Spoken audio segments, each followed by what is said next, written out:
ஹாய்ப்பா, good morning. காலையில் எழுந்திரிச்சோடனே இதை தான் பார்த்தேன். பார்க்குறதுக்கு இது ரொம்ப அழகாக இருந்தது, அதனால தான் வீடியோ எடுத்தேன். இன்றைக்கி வீடியோவில் என்னெல்லாம் வரப்போகுதுன்னா, நான் வந்து புட்டு செய்கிறது வீட்டிலையே வந்து ஊற வச்சு மிக்சியில் கிரைண்ட் பண்ணி புட்டு செய்கிறது, அப்புறம் பிரியாணி செய்கிறது, இந்த மாதிரி வீடியோ தான் இதில் வரப்போகுது. வாங்க அதெல்லாம் எப்படி செய்கிறேன் என்னன்றதை நம்ம பார்க்கலாம்.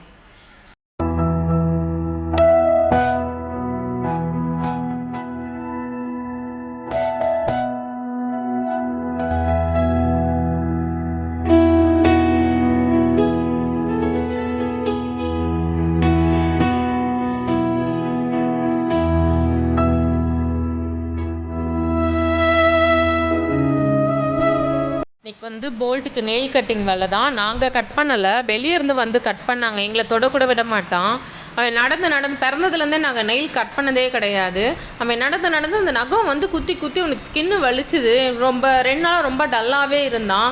சரி, அதனால தான் இவங்களை கண்டுபிடிச்சி வந்து கொஞ்சம் நெயில் கட் பண்ணி நாங்கள் தொட்டோம். அப்படி கற்றும் அவங்கக்கிட்ட சமத்தா படுத்துருந்தான். ஓரளவு பிடிச்சிக்கிட்டோம், கட் பண்ணாங்க, அழகாக கட் பண்ணிக்கிட்டான். அவனுக்கு 3 கால்னோன்னா அவங்களே ஆச்சரியமாக அப்போ 1 கால் இல்லையா அப்படின்ற மாதிரி கேட்டாங்க.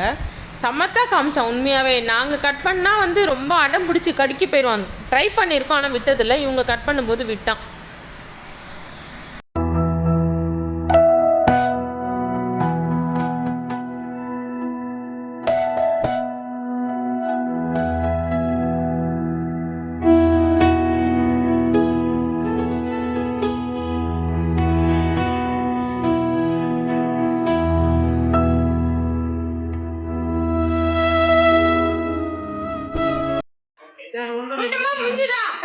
அவ்வளோதான், ஓவர்டி ஓவர்டி.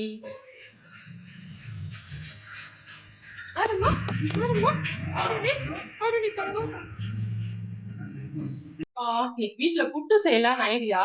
அரிசி காலையிலே நல்லா ஊற வச்சு அலசி எடுத்து வச்சுட்டேன்.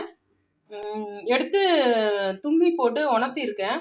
இப்போ வந்து இதை பவுடர் பண்ணிட்டு தான் நம்ம புட்டு செய்ய போகிறோம். இது வந்து ரேஷன் அரிசி தான். நல்லா அலசிட்டு ஊற வச்சு இப்போ காயவும் வச்சாச்சு. இதை மிக்சியில் நைஸாக நம்ம பவுடர் பண்ணிக்கலாம், பண்ணிவிட்டு புட்டு செய்யலாம்.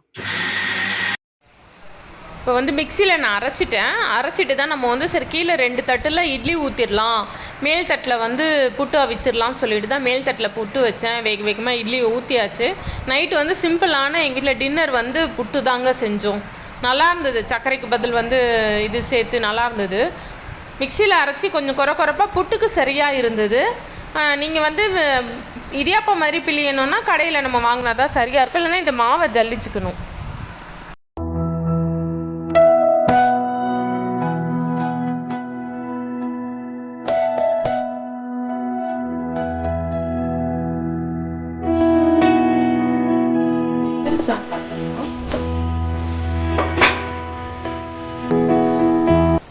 நல்லாவே வெந்துருச்சு. அடுப்பை நிறுத்திடலாம். நம்ம மூடி வச்சிடலாம். கொஞ்சம் நேரம் கழிச்சு நம்ம திறந்து பார்க்கலாம். வந்து புட்டு மாவு நல்லா வெந்துருச்சு. ரொம்ப நேரம் ஆயிடுச்சு. சரி, ஈவினிங் சீக்கிரமே வச்சதுனால அப்படியே இருக்கட்டும், திறக்கல. இப்ப தேங்காவும் ஏலக்காவும் நம்ம மிக்சியில போட்டு பூவாக்கிக்கலாம் புட்டுக்காக. இப்ப வந்து தேங்காய் நல்லா பூவா அரைச்சாச்சு. இப்ப புட்டோட இதை கலக்க வேண்டியதுதான், சர்க்கரையும் இந்த தேங்காய் பூவையும். இப்போ வந்து புட்டை திறந்துடலாம். இப்படியே இதோடய எடுத்துடலாம். கீழ்த்தட்டுலலாம் வந்து இட்லி ஊற்றிருக்கேன் நான்.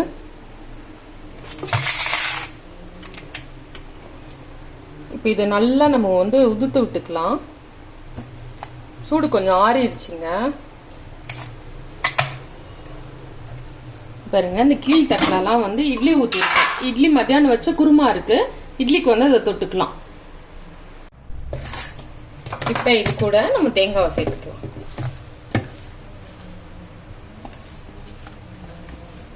நீங்க நாட்டு சர்க்கரை வேணும்னா நாட்டு சர்க்கரை போட்டுக்கலாம், நார்மல் சுகர் வேணும்னா நார்மல் சுகர் போட்டுக்கலாம். நான் வந்து இது கூட நாட்டு சர்க்கரை சேர்க்க போறேன்.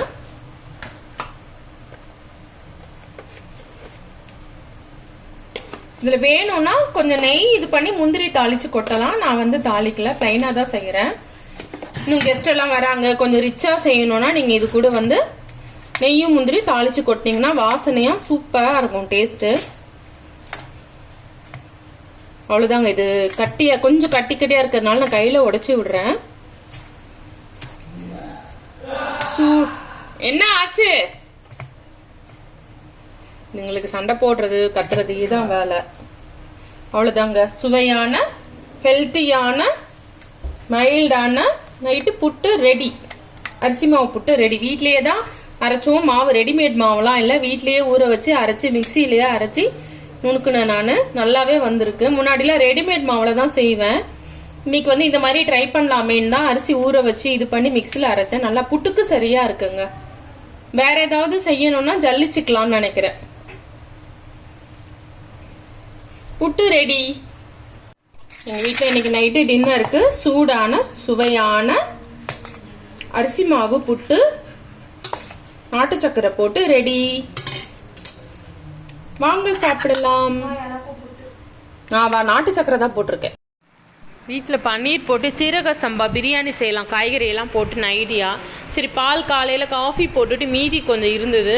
சரி, அதுலேயே நம்ம வந்து பன்னீர் செஞ்சிடலாம் அப்படின்னு சொல்லிட்டு தான். இப்போ பன்னீருக்கு தான் பால் கொதிச்ச உடனே எலுமிச்சம்பழத்தை பிழிஞ்சு விட்டேன்.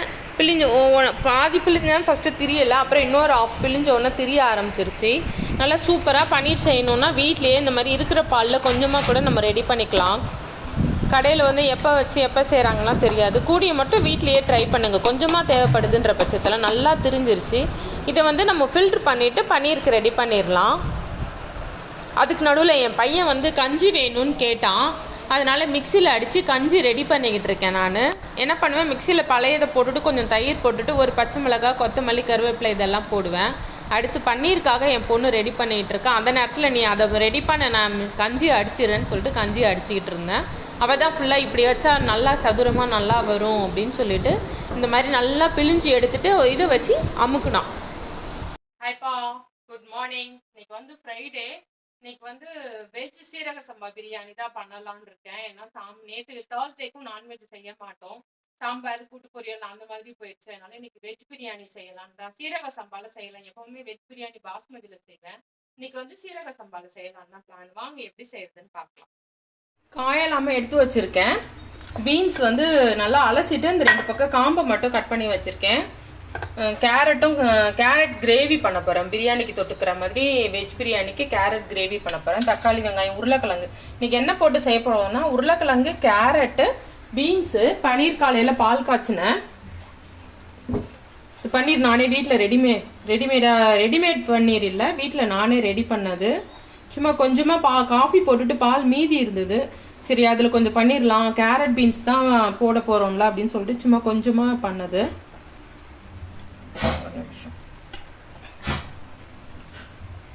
இங்கே பாருங்களேன், சூப்பராக இருக்கு. கட் பண்ணி பார்ப்போமா? ஒரு கத்தி இந்த இருக்கு. சும்மா கேரட் பீன்ஸோட போடுறதுனால கொஞ்சமாக இருந்தால் போதும்னு நல்லா இருக்கு பாருங்க. அவசரத்துக்கு கடையில் வாங்குறதுக்கு பதில் வீட்லேயே இந்த மாதிரி ரெடி பண்ணிடலாம். பன்னீர், கேரட்டு, பீன்ஸு, உருளைக்கிழங்கு இது போட்டு தான் நம்ம இன்னைக்கு வந்து சீரக சம்பால பிரியாணி பண்ண போகிறோம். என்ன போல்ட்டு, என்ன வேணும்? போல்ட்டுக்கு என்ன வேணும்டி? அம்மோ, இது கத்திடி. லைட்டர் இல்லை இவனுக்கு வந்து. நிற்கிறானா லைட்டர் அப்படின்னா அவ்வளோ பயம். எடுக்கிறதுக்கு முன்னாடியே ஓடிட்டான் பாருங்க. முன்னாடியே ஒரு வாட்டி சொன்னேன் லைட்டர் அப்படின்னு, அதனால லைட்டர்னு சொன்னோம். எப்படி எட்டிப்பா சொல்ல, அம்மா சும்மா சொன்னடி, ஒண்ணுமே இல்லை பாரு. இங்க வா வா வாடி, அம்மா சும்மா சொன்னேன். சரி, பயப்படக்கூடாது சரியா? இப்போ வேலையை பாருங்க போங்க, நான் என் வேலையை பார்க்குறேன். சரி, இப்போ இதெல்லாம் எப்படி ரெடி பண்ணிட்டு பண்ணுறதுன்னு பார்த்துடலாம் நம்ம.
காயெல்லாம் கட் பண்ணி முடிச்சாச்சு. இப்போ வந்து தாளிச்சிடலாம். கடாயில் கொஞ்சமாக தேங்காய் எண்ணெய் ஊற்றிக்கலாம், கொஞ்சமாக நெய்யும் சேர்த்துக்கலாம். நெய்யும் தேங்காய் எண்ணெயும் சேர்த்து தாளித்தா சூப்பராக இருக்கும்.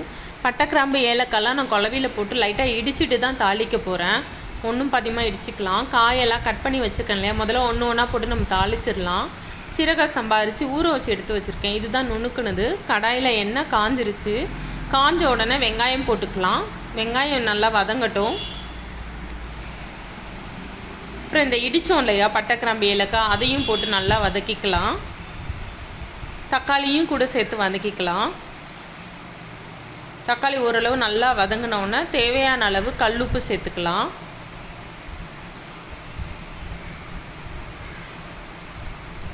கொஞ்சமாக இஞ்சி பூண்டு பேஸ்ட்டு, இஞ்சி பூண்டு சோம்பு, அது 3 தான் இதில் இருக்குது. அது 3த்தையும் போட்டு நல்லா மிக்ஸ் பண்ணி விட்டுறலாம். நல்லா வதங்கட்டும். இந்த டைமில் தேவையான அளவு மஞ்சத்தூள் சேர்த்துக்கலாம். கொஞ்சம் ஒரு கரண்டி தயிர் விட்டுக்கலாம். நல்லா எல்லாத்தையும் மிக்ஸ் பண்ணிவிட்டு நம்ம காயெல்லாம் அரிஞ்சு வச்சோம் இல்லையா, அது எல்லாத்தையுமே ஒன்று ஒன்றா சேர்த்துக்கலாம். வாசனைக்கு ஒரு 3 பச்சை மிளகா, அந்த பன்னீர், பீன்ஸு, கேரட்டு, உருளைக்கிழங்கு, இது எல்லாத்தையும் போட்டு நல்லா ஒரு வதக்கிடலாம்.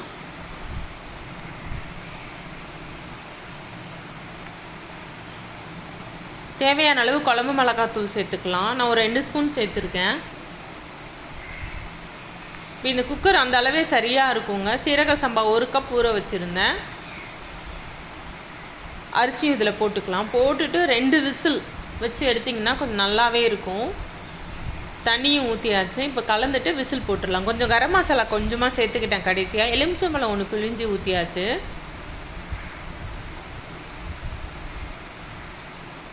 இந்த சீரக சம்பா ரைஸ் வந்து நல்லா வாசனை ரொம்ப நல்லாயிருக்கும். ஃபஸ்ட்டு மூடிட்டேன், அப்புறம் கொத்தமல்லி புதினா போட மறந்துட்டேன். அப்புறம் திறந்துட்டு கொத்தமல்லி புதினா போட்டுட்டு மூடி வச்சேன். ஒரு 2 விசில் வரட்டும். அதுக்குள்ளே அந்த குக்கரை வந்து அடுப்பு மாற்றிட்டு நம்ம ஒரு அடுப்பில் வந்து கத்திரிக்காய் தாளிச்சிடலாம். கத்திரிக்காய்க்கு குக்கர் வச்சுருக்கேன். கொஞ்சமாக சமையல் எண்ணெய் சேர்த்துக்கலாம். தாளிக்கிறதுக்கு நான் ஏலக்காய் இந்த மாதிரி எதுவுமே போட போகிறதில்ல. தக்காளி, வெங்காயம், தக்காளியை 4 கீறு போட்டிருக்கேன். கத்திரிக்காயும் சேர்த்துக்கலாம். தேவையான அளவு உப்பு, மஞ்சத்தூள், மிளகாத்தூள், கரம் மசாலா, அவ்வளோதாங்க. சிம்பிளாக இதை மட்டும் போட்டிங்கன்னா ரொம்ப நல்லாயிருக்கும். சிம்பிளாகவும் இருக்கும். தேவைப்பட்டால் நம்ம வந்து தேங்காய், வேர்க்கடலை, இல்லைன்னா கசகசா இந்த மாதிரி மசாலா அரைச்சி விட்டாலும் வாசனையாக இருக்கும். நான் வந்து ரொம்ப சிம்பிளாக தான் செய்கிறேன்.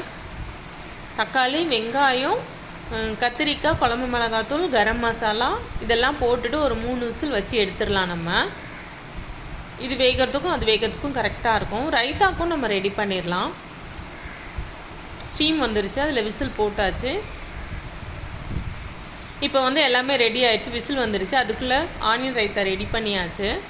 பாருங்கள், சூப்பராக பிரியாணி ரெடி ஆயிடுச்சு. உங்களுக்கு கத்திரிக்காயும் ரெடி ஆயிடுச்சு. அவ்வளோதான். இன்றைக்கி எங்கள் வீட்டில் லஞ்சு வந்து வெஜ் புலாவ், வெஜ் பிரியாணியும் கத்திரிக்காயும் ஆனியன் ரைத்தாவும் தான்.